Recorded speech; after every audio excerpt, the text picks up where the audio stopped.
Ya, chicos. Eh, los que tenían problemas con el Teams, lo han ido resolviendo o todavía tienen problemas? ¿Han podido entrar la mayoría de ustedes? Consulto.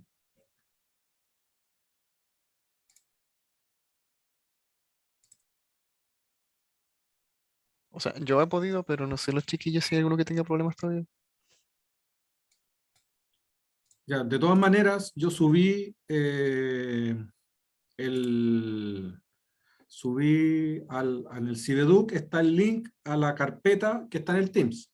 ¿Ok? O sea, si no pueden entrar al Teams por alguna razón, debiesen poder entrar al SharePoint, que es ¿no es cierto?, la nube de Microsoft que tiene todos los archivos y al final es exactamente lo mismo. ¿Ok? Así que, por si acaso, está el link en el Cibeduc, ustedes pueden entrar por ahí y debiesen tener acceso también. ¿Ok? Estando inscritos. Así que yo creo que es más que nada un tema de que a lo mejor no están colocando bien las credenciales en el Teams, entonces el Teams solamente deja entrar a la gente que está inscrita con el correo institucional y todo. Entonces, si están metiendo al Teams por otro lado, no van a poder hacerlo, entrar, digamos. Lo mismo pasa con la nube en todo caso. ¿Okay? Ya. Ya, chicos. Vamos a comenzar. Hoy vamos a terminar de ver un poco la parte de los de carbohidratos. Espero que lo terminemos ahora. Y en la tarde vamos a ver, vamos a tener una clase cortita para hacer algunos ejercicios, ejercitar un poco y llevar esto un poquito a la práctica, ¿vale? Entonces, habíamos visto, ¿no es cierto?, los carbohidratos, ya tenemos una idea más o menos clara de cuál es su estructura, de cómo se comportan, sabemos que, ¿no es cierto?, tienden a formar hemiacetales y después esos hemiacetales pueden formar enlaces glicosídicos con otros carbohidratos para formar disacáridos, oligosacáridos, polisacáridos o glucósidos, ¿no es cierto?, glicósidos de diferente tipo, con otras moléculas, etcétera, formando acetales o N-acetales o S-acetales, etcétera. ¿Okay? Entonces, ya eso más o menos lo tenemos claro. Y ahora vamos a ver algunas reacciones químicas que se hacen sobre los carbohidratos y que se utilizan para determinar su estructura, o que se utilizaban para determinar su estructura, pero que nos entregan la posibilidad de poder entender un poco la reactividad de estas moléculas y también conocer mejor un poquito su estructura. ¿Okay? Entonces, por ejemplo, los carbohidratos son susceptibles a ser reducidos. Recordar, ¿no es cierto?, que la oxidación y la reducción de un átomo de carbono oxigenado va desde, por ejemplo, la forma más reducida, que sería el alcohol, pasando por el aldehído, la acetona y el ácido carboxílico. ¿Okay? El aldehído y acetona, ¿no es cierto?, son más o menos equivalentes, y tenemos el ácido carboxílico. ¿Okay? Entonces, en la práctica vamos cambiando el número de enlaces a átomo de oxígeno que tiene el átomo de carbono. ¿Okay? Eventualmente, obviamente, podríamos perder el enlace carbono-oxígeno del alcohol y obtener un alcano que sería más reducido aún, ¿no es cierto? Pero partiendo del alcohol, nosotros vamos oxidando hacia el ácido carboxílico y desde el ácido carboxílico vamos reduciendo hacia el alcohol. ¿Okay? Entonces, las aldosas y las cetosas son moléculas que tienen, ¿no es cierto?, un potencial grupo intermedio que sería el aldehído o la acetona. Y la reducción, ¿no es cierto?, de ese grupo genera un derivado del carbohidrato original, que por ejemplo en este caso llevaría, ¿no es cierto?, desde el aldehído al alcohol. Entonces, por ejemplo, aquí tenemos la galactosa. La galactosa en solución va a estar formando sus formas furanosas y piranosas, es decir, vamos a tener alfa y beta galactofuranosa, alfa y beta galactopiranosa, ¿no es cierto? Pero todas ellas, en algún momento, digamos, se abren para estar en solución y formar las otras formas, pero siempre están en equilibrio con su forma abierta. Esa parte ustedes tienen que metérsela súper bien en la cabeza, de que independiente de si yo tengo una forma cerrada o abierta, siempre hay un equilibrio entre ellas. ¿Okay? Excepto cuando hay digamos, hay una formación de un acetal. ¿ok? Es decir, cuando ya dejo de estar como hemiacetal y paso a cerrar de forma un poco más definitiva ese grupo. ¿Ok? Pero si no, vamos a tener siempre esta forma, digamos, este equilibrio. Entonces, tenemos, por ejemplo, aquí la galactosa, y la galactosa, independiente de si está en su forma furanosa o piranosa, siempre va a estar en algún momento en su forma abierta, y cuando está en su forma abierta es susceptible de ser reducida, por ejemplo, por un reductor, como ya conocemos, el borohidruro de sodio, y esa reducción va a llevar, ¿no es cierto?, a convertir el aldehído en un alcohol. Y ahora ya no tenemos una aldosa, ¿no es cierto? Tenemos una molécula que es derivado de este carbohidrato original, pero que ahora tiene un alcohol en la punta. ¿Okay? En este caso, la D-galactosa se está convirtiendo en el galactitol. ¿Okay?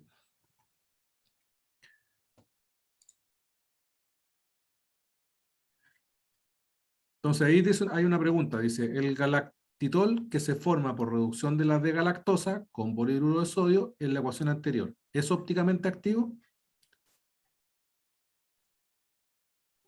¿Qué creen ustedes? Eh, no, profe, ¿Por qué no? tiene, tiene, ¿cómo se llama? Un sustituyente nomás, de hidrógeno. No. ¿Cómo eso? ¿De cuál está hablando, profe? El último, po, del segundo. Bueno, el primero, ¿no es cierto?, tiene ¿cuántos centros asimétricos? 1, 2, 3, 4 centros asimétricos. Entonces, probablemente, cuando hablamos de si es ópticamente activo, nos estamos refiriendo a si tiene rotación óptica diferente de cero. Es decir, en cierta manera nos están preguntando si es quiral o no. ¿Ok? Entonces, la pregunta sería, ¿el galactitol es quiral igual que la galactosa? ¿Qué creen ustedes?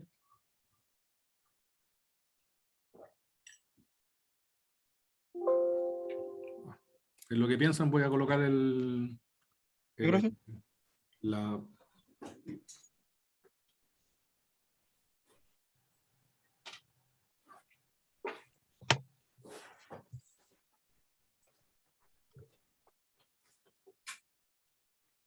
¿Sí o no al final? Sí, profe, Esquiral. ¿Sí es quiral? Sí. Acuérdense que la quiralidad viene de los centros asimétricos, ¿no es cierto? Todo bien. Pero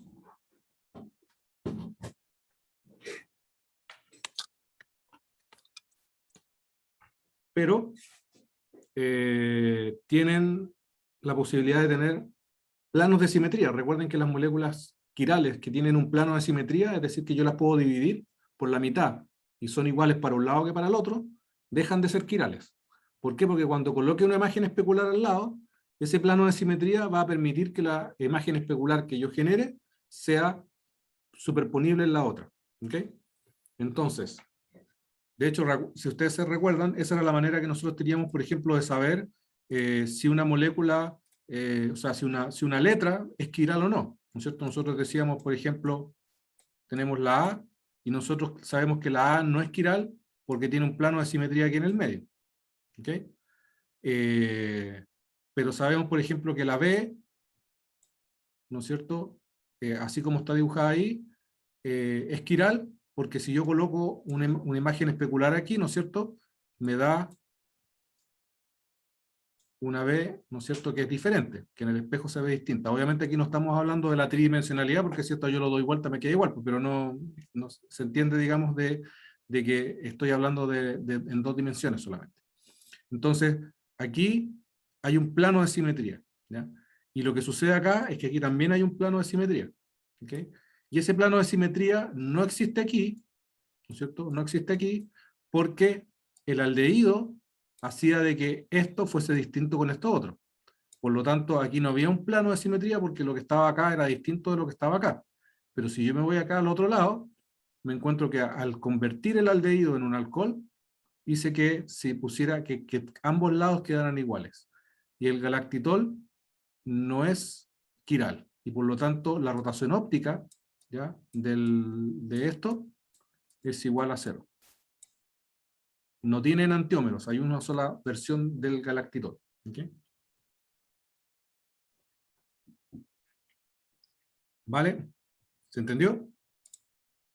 Sí, profe. Sí, Ya. profe. Déjenme checar esto. Ya. También tenemos la posibilidad, ¿no es cierto?, de hacer la reacción contraria, es decir, lo que sería la oxidación. ¿Ok? Esa oxidación se puede hacer de varias maneras y puede tener varios, digamos, niveles, podríamos decir.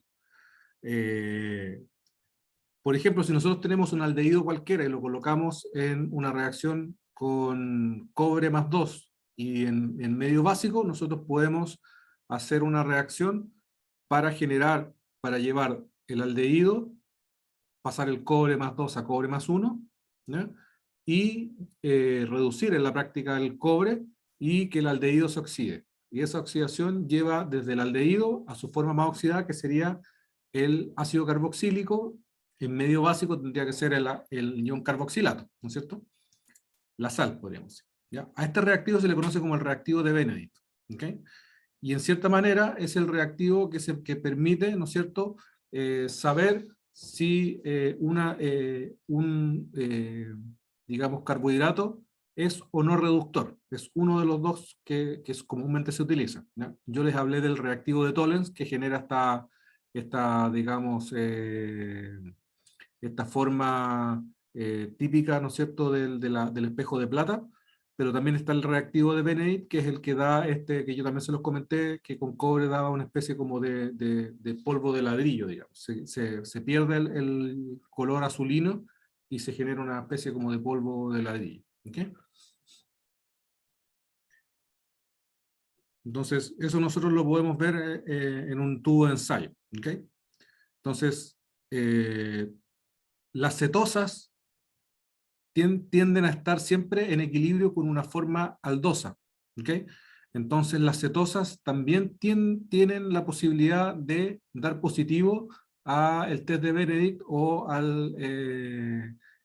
¿cómo se llama? El reactivo de Tollens. ¿Okay? Así que por ese lado, mientras haya una cadena abierta, nosotros podemos considerar ese carbohidrato como reductor. ¿Okay? Independiente si es una aldosa o una cetosa. Entonces, por ejemplo, si nosotros tenemos un disacárido, como la maltosa, ¿no es cierto?, que tiene dos monosacáridos unidos por un enlace glicosídico, tenemos dos carbonos anoméricos, dos carbonos que originalmente eran carbonilos. El primero, el del primer carbohidrato, está formando un acetal. Este no se puede abrir y por lo tanto no puede reaccionar ni con el cobre ni con la plata para reducir al cobre o la plata. Sin embargo, el segundo sí tiene un hemiacetal, es decir, este hemiacetal que está aquí, que se muestra con este enlace así como ondeado, ¿no es cierto? En la práctica le está indicando de que esto se puede continuamente abrir. Como esto se puede abrir, como está en equilibrio con su forma abierta, esta forma abierta, que aún tiene pegado el resto del carbohidrato acá, puede reaccionar con el cobre 2, con el reactivo de Benedict o con el reactivo de Tollens y dar positivo. ¿Okay? Y por lo tanto digamos, considerarse un carbohidrato reductor. ¿Okay? ¿Se entiende?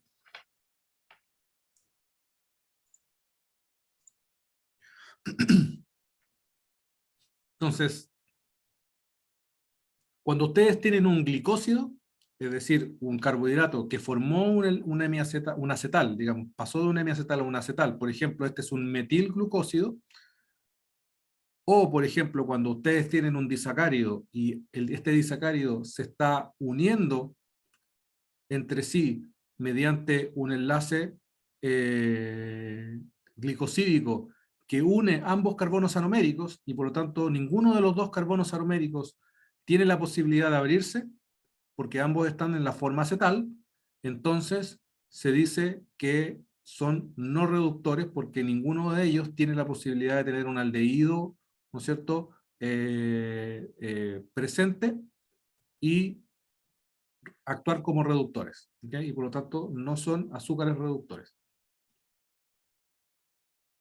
Cuando no son azúcares reductores, tampoco presentan mutorrotación, porque la mutorrotación, de cierta manera, es equivalente a la capacidad reductora. Se da por el mismo fenómeno en la práctica. ¿Okay? Así que son dos formas de ver lo mismo.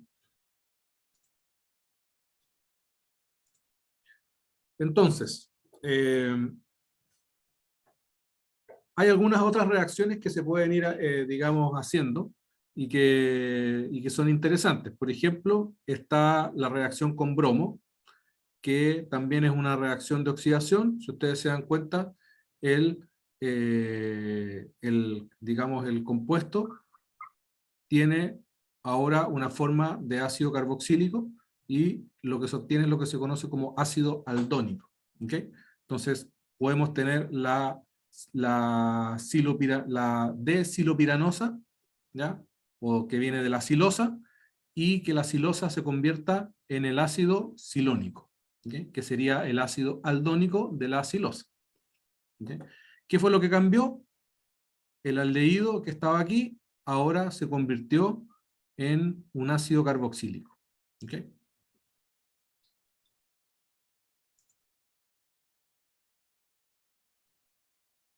También están los ácidos aldáricos.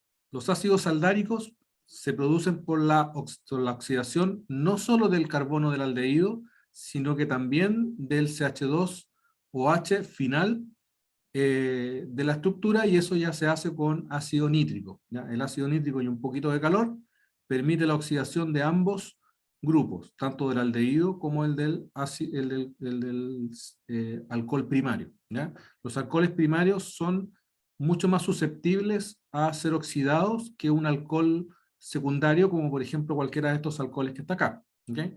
Y por eso que solamente se oxida este y no el otro. ¿Okay? Y porque estos también podrían oxidarse a cetonas. ¿Okay? Pero no sucede eso bajo esas condiciones de reacción, porque porque el alcohol, digamos, primario es más reactivo. ¿Ya?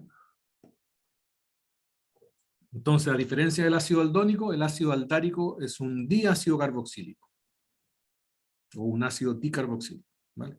Ahora, el rendimiento de la reacción no es muy bueno, precisamente porque estás tratando de oxidar algo que en general no es tan fácil de oxidar. ¿Ya? Y el ácido nítrico es bastante power, digamos. Seguramente le van a pasar otras cosas también. También están los ácidos urónicos, que son ácidos carboxílicos que aparecen de la oxidación solo del alcohol primario final y no del aldehído. ¿Okay? Estos ya no se producen por reacciones químicas, sino que son compuestos que se tienen que dar de forma enzimática o cosas así. ¿Okay? Entonces ustedes lo pueden ver ahí, dice, los ácidos urónicos son intermediarios en la biosíntesis de varios procesos metabólicos. Por ejemplo, el ácido ascórbico es biosintetizado pasando el ácido glucurónico. Muchos productos metabólicos de desechos se excretan en la orina en la forma de sales de glucuronato. Entonces esta parte es importante porque si ustedes se fijan, y esto como una cosa química, digamos, nosotros podíamos hacer los ácidos aldónicos, ¿no es cierto? Y los ácidos aldáricos. Pero este de aquí, el aldehído reacciona, es mucho más oxidable, podríamos decir, que el alcohol primario. Entonces, si yo quiero oxidar este de aquí sin oxidar este de acá, eso se hace muy complicado porque yo tendría que proteger este grupo de aquí para poder oxidar este de acá y después desproteger este de aquí. Eso es lo que uno tendría que hacer en una reacción de síntesis en el laboratorio. Sin embargo, a nivel biológico, ¿no es cierto?, de biosíntesis, seguramente la enzima que está involucrada en esa ruta sintética, biosintética, oxida de forma regioselectiva, o sea, específicamente ese grupo funcional y no el otro. ¿Okay? Por eso les decía esto, que estos ya no son, digamos, productos de síntesis realmente.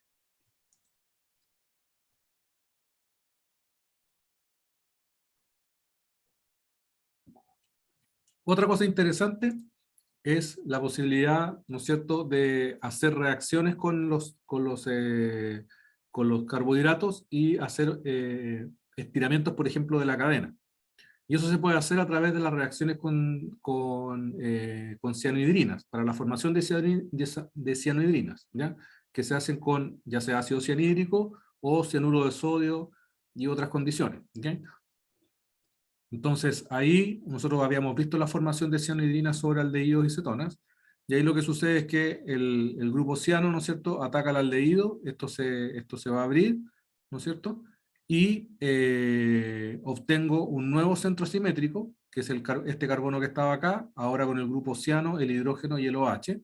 El OH viene del oxígeno que tenía el aldehído, pero ese centro simétrico que está aquí no queda con una sola configuración, es decir, va a quedar con ambas posibles configuraciones, el OH hacia la derecha y el OH hacia la izquierda. ¿Okay? Los otros que estaban ya presentes, esos se mantienen. Por lo tanto, la reacción de la L-arabinosa con ácido cianhídrico va a generar al manonitrilo, al manononitrilo, ¿no es cierto?, L y al L-glucoronitrilo, que son, ¿no es cierto?, los grupos nitrilo que derivan de la manosa y la glucosa, ¿okay?, en sus formas L. ¿Okay? Así que muchas de estas reacciones lo que permitían era precisamente relacionar compuestos que parecían no tener relación unos con otros. Entonces, mediante estas reacciones, uno podía hacer por ejemplo, una cianación, la formación de una cianhidrina con un compuesto, generar la del otro compuesto y darse cuenta si coincidían los grupos productos que daban, ¿no es cierto?, porque estabas utilizando carbohidratos relacionados. ¿Okay? Entonces, muchas de estas reacciones permitían precisamente relacionar, por ejemplo, la arabinosa con la manosa o la glucosa. ¿Okay? Entonces, ¿cómo yo, por ejemplo, puedo llevar este manonitrilo a su forma manosa? Haciendo una reacción de reducción del grupo nitrilo. La reducción del grupo nitrilo en estas condiciones de reacción, que es una hidrogenación catalítica con paladio, permite, ¿no es cierto?, que pasar del grupo nitrilo al aldehído. Y al hacer eso, me quedo con una aldosa. ¿Okay? Entonces, si yo hago eso con el L-manononitrilo, obtengo la L-manosa, y si lo hago con el L-glucoronitrilo, voy a obtener la L-glucosa. ¿Okay? El enantiómero de la glucosa, digamos, natural.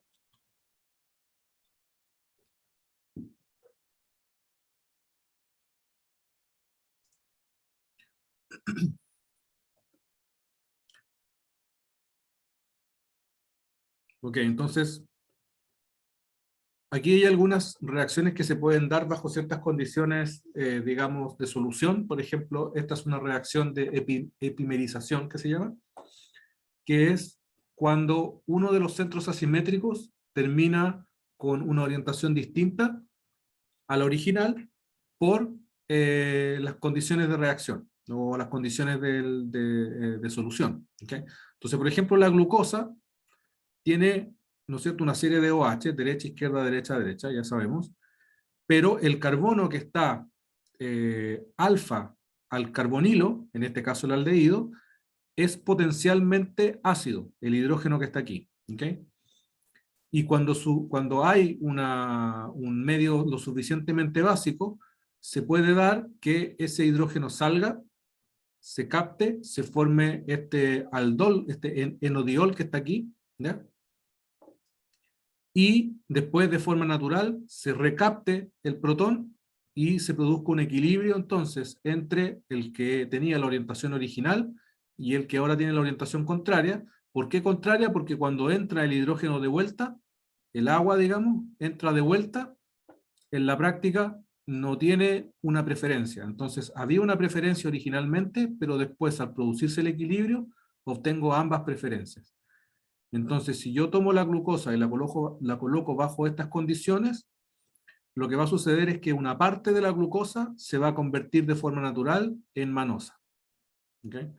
¿Y eso qué me dice a mí? Imagínense, si yo no hubiese sabido la estructura de la glucosa y la estructura de la manosa, y yo hago eso, me doy cuenta de que la glucosa y la manosa son prácticamente iguales y solamente cambian en la configuración del último carbono, o sea, perdón, del primer carbono después del aldehído, del carbono alfa, ¿okay? El carbono 2.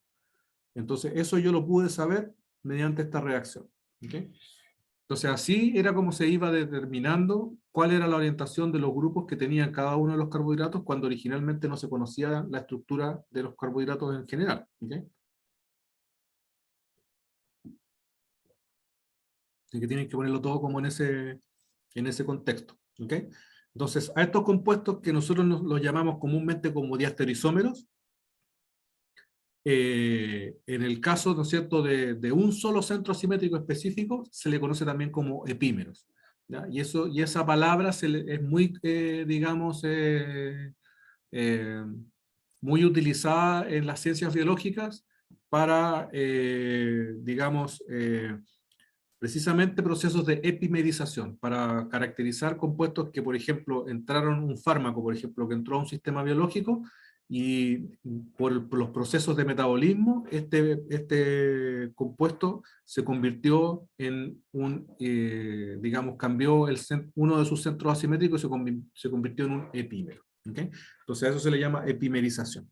Cuando es un solo centro asimétrico, y hay una interconversión, hay un equilibrio se logra un equilibrio entre uno y otro de los enantiómeros, a eso se le conoce como racemización, porque ahí estamos pasando a una mezcla racémica.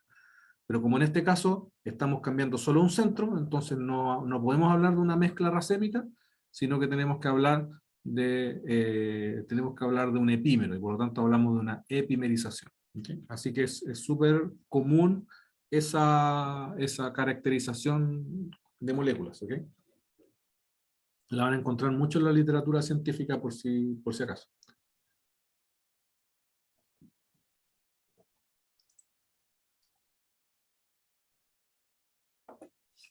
Entonces, aquí por ejemplo, la glucosa o la manosa, también bajo estas condiciones, puede formar en equilibrio a la fructosa, que es la forma cetosa, ¿no es cierto?, de estas moléculas que están aquí, la glucosa y la manosa. ¿Okay? Porque, como les comenté, bajo ciertas condiciones, la fructosa, las aldosas pueden interconvertirse con sus versiones fructosas, ¿okay? Que tienen el mismo, sus versiones cetosas, que tienen el mismo número de átomos de carbono. ¿Okay? Entonces aquí está sucediendo un poco lo mismo, ¿ya? Bajo las mismas condiciones. Entonces, en la práctica, ¿qué sucede? Que yo coloco cualquier carbohidrato bajo condiciones de pH muy alto, y lo que va a suceder es que esos carbohidratos se van a empezar a convertir en varios otros carbohidratos aparte. ¿Okay? Y eso igual es interesante y permite, ¿no es cierto?, relacionar carbohidratos unos con otros.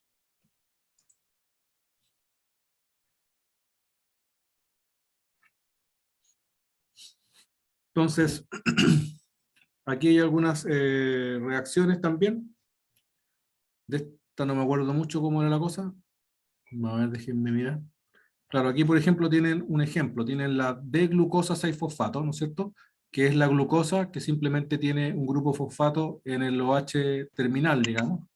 Y esta glucosa 6-fosfato, bajo ciertas condiciones de reacción, puede equilibrarse la aldosa en su forma cetosa, lo que generaría la D-fructosa 6-fosfato, ¿no es cierto? Y que esta a su vez también se puede, ¿no es cierto?, equilibrar con su forma, en este caso, furanosa. ¿Okay? Pero solamente para mostrar de que existen estos equilibrios que se pueden desplazar dependiendo de las condiciones de reacción. ¿Okay? Normalmente se requiere de una base para que se pueda producir esta forma enodiol. ¿Okay? Pero va a depender un poco de las condiciones de reacción.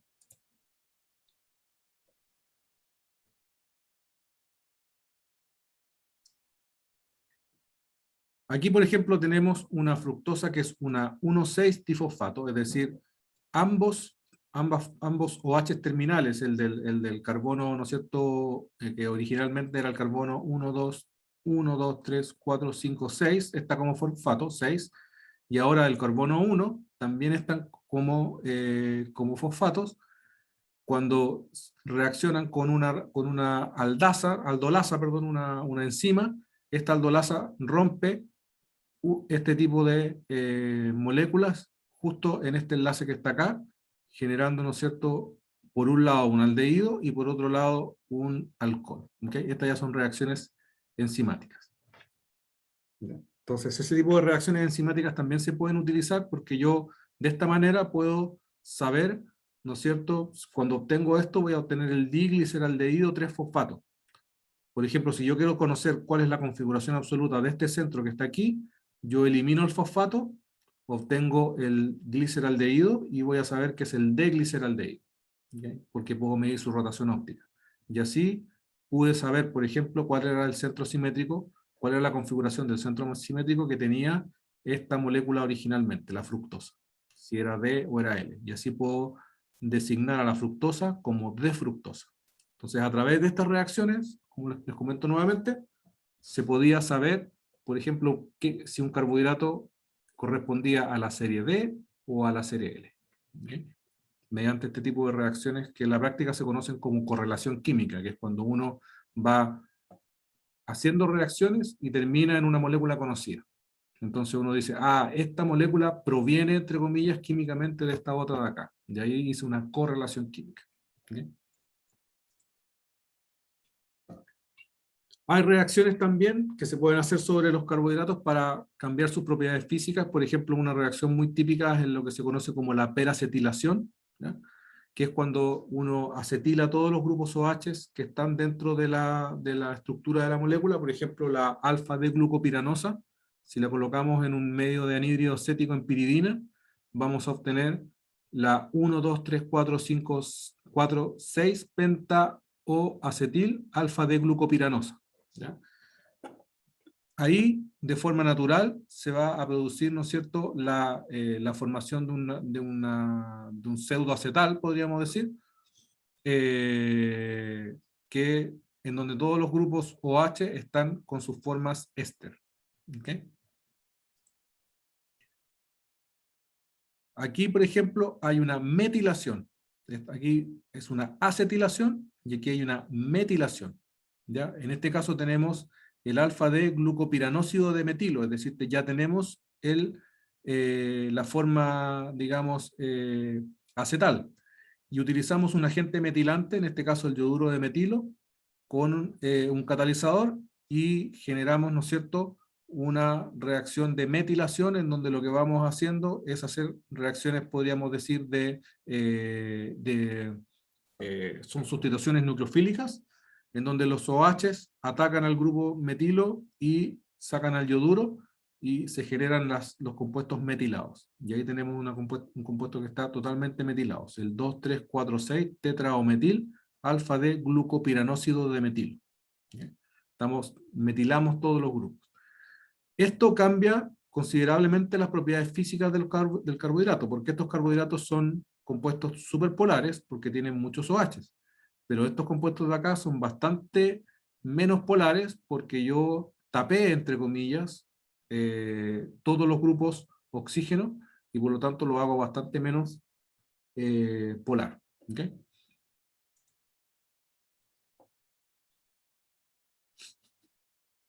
Aquí recordar, ¿no es cierto?, que si yo ahora, por ejemplo, hago una reacción de hidrólisis ácida, pero suave, yo puedo romper ahora solamente el hemiacetal.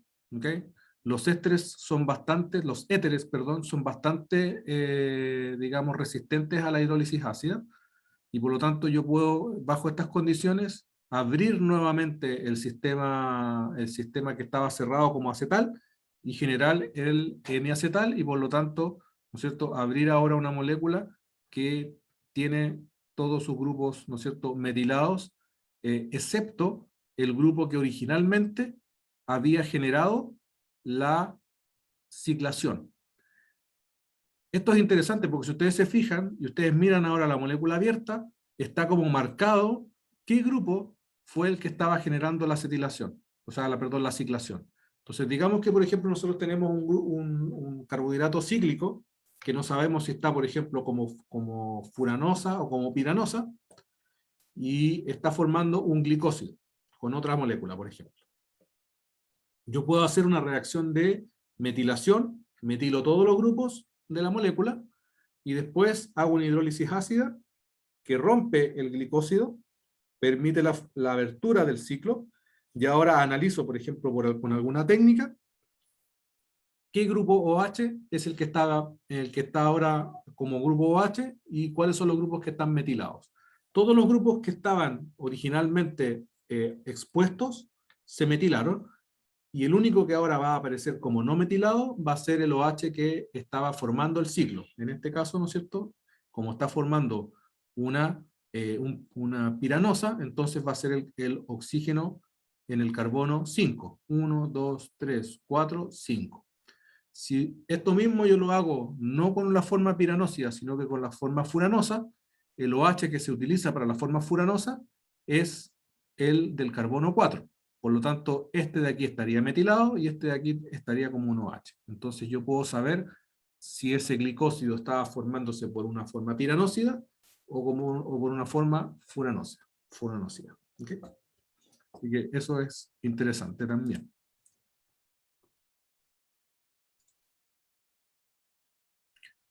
Otra cosa que también se puede hacer es empezar podríamos decir, a trozar los carbohidratos y empezar a determinar, por ejemplo, cuántos átomos de carbono tiene, solo por estequiometría. Entonces, por ejemplo, yo puedo hacer una reacción con ácido periódico y los dioles vecinales, es decir, OH que están contiguos en átomos de carbono contiguos, se rompen esos enlaces y se forman compuestos carbonílicos, porque se oxidan estos grupos oxígeno, ¿okay? Estos carbonos. ¿Okay? Entonces, eso sucede en general. Entonces, y digamos, los OH que están cercanos a un grupo carbonilo, como por ejemplo en un aldehído o en una acetona, la parte del aldehído o la acetona sale como un ácido carboxílico, y el lado que tiene el alcohol sale como un grupo carbonilo también. Es decir, también se rompe el enlace carbono-carbono que está aquí. ¿Ya?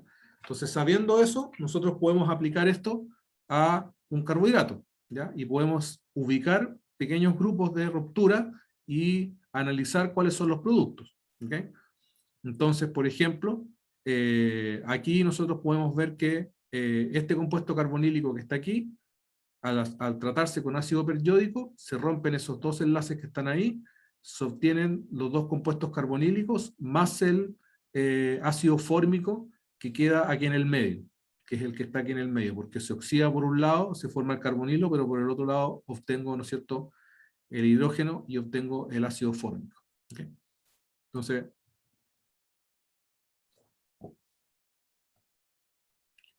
aquí yo puedo ubicar cuáles son los potenciales lugares de rompimiento, donde haya dioles vecinales. Entonces, por ejemplo, el ácido alfa de arabinofuranóxido de metilo solamente tiene un lugar en donde hay un diol vecinal, porque aquí al lado esto está metilado, acá al lado de acá está formando el ciclo, por lo tanto no hay un segundo OH, el único lugar que se puede romper es este que está acá. En este otro también, furanóxido de metilo, tenemos un piranóxido de metilo, tenemos dos potenciales lugares de rompimiento. Puede ser este o puede ser este. ¿Okay? Entonces, uno puede, partiendo de una molécula, la arabinosa, la ribosa, ¿no es cierto?, el beta-D-glucopiranóxido de metilo, o esta molécula que está acá, puede avisorar cuáles van a ser las potenciales productos de oxidación con ácido periódico. Por ejemplo, si vemos esta molécula de acá, nosotros vamos a poder romper aquí, ¿no es cierto?, este trozo de aquí. No podemos romper acá, tampoco podemos romper aquí, ni aquí, porque no hay dioles vecinales, pero aquí sí hay un diol vecinal y hay un enlace acá. ¿Okay? Los otros los podemos hacer en la clase de más tarde. Entonces aquí hay una muestra. Tenemos la arabinosa, que tiene esa estructura que está ahí, y tiene diferentes grupos que podemos romper. Ya sabemos que se rompen los dioles vecinales, por lo tanto se va a romper aquí, aquí y aquí, pero además sabemos que se pueden romper alcoholes que están unidos a un aldehído o una acetona. ¿Okay? En ese caso se van a ir generando ácidos fórmicos, ¿no es cierto? Y solamente en el último caso, donde tengo el CH2OH, voy a tener el formaldehído como producto. Entonces, ahí ya tengo todos los posibles enlaces y por lo tanto aquí se van a gastar 4 digamos, equivalentes de ácido periódico y voy a obtener 5 productos. ¿Ya? Los compuestos que están abiertos obviamente pueden generar muchos más productos que los que están cerrados. Vale. ¿Dudas?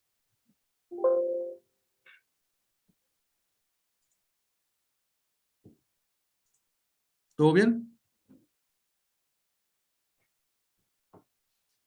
Ya, chicos. Entonces, hoy en la tarde vamos a tener una sesión de un poco de ejercicio. Vamos a aprovechar de que ya tenemos una idea general de los carbohidratos y vamos a hacer algunos ejercicios de carbohidratos para que puedan empezar a ejercitar ustedes por su lado y podamos ya la próxima semana empezar a trabajar lípidos. ¿Vale?